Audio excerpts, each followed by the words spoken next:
fellow violin lovers.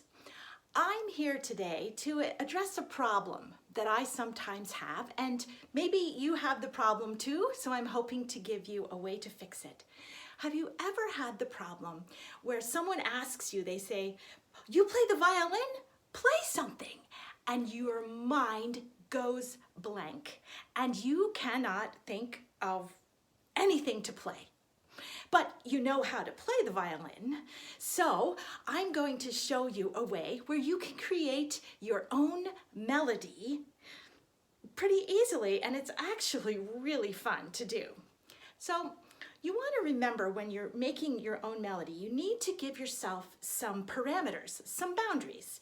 So one thing you can do is just play maybe the notes on the A string using fingers open, 1, 2, 3, and 4. That would work very, very well. Another thing you could do is you could include maybe your first finger on the E string. That would be like using all the notes in Twinkle Twinkle Little Star, so that would give you more variety. But for just now today, let's make some melodies up on the A string. What I like to do also is use sort of a question and answer format, where the first part of my musical idea or musical phrase is sort of asking a question. Now, certain notes sound better to stop on when asking a question. So if I play on my A string, my fingers open 1, 2, 3, and 4, I would play maybe,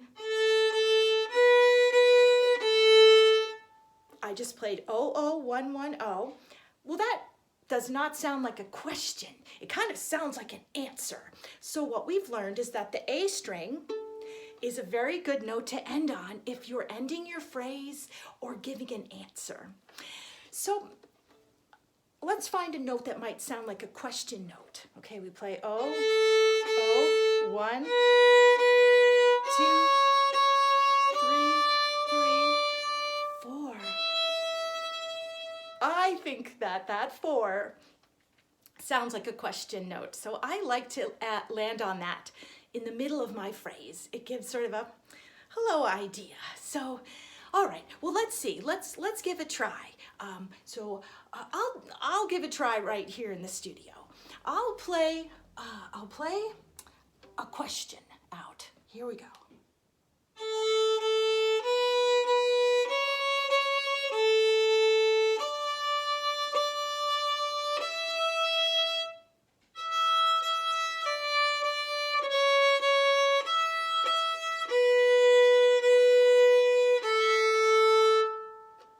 Well, there, I was able to do it. And what you can do is then put those two parts together.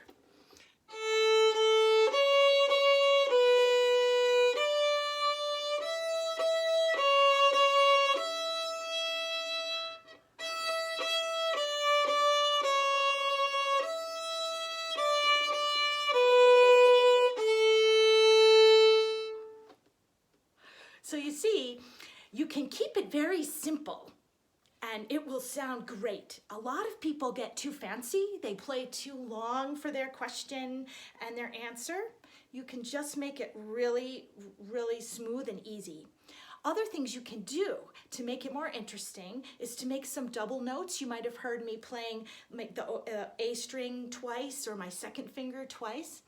You can use different rhythms. You could hold one note really long. You could put some rests in it. Rests are the silence part of music. Music's made of sound and silence, and the rests are the quiet part, so you could stop your bow. I'm going to try a question and answer melody that I just make up now with some of those other qualities. Here we go.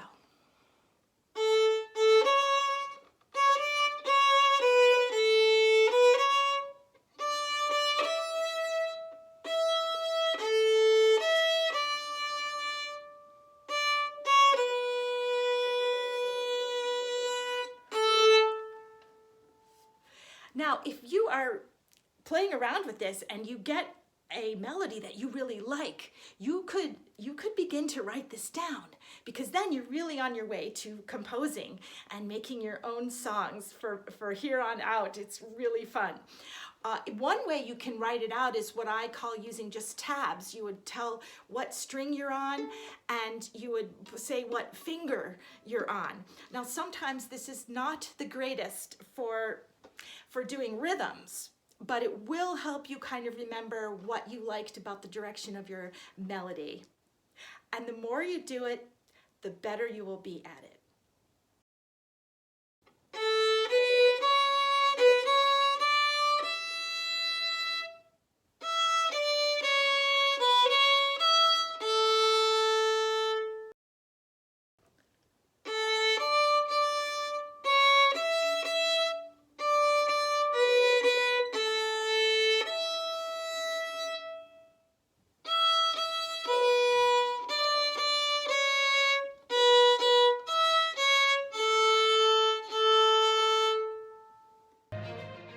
If you want, there is a free sheet music download for the music in this video from virtualsheetmusic.com.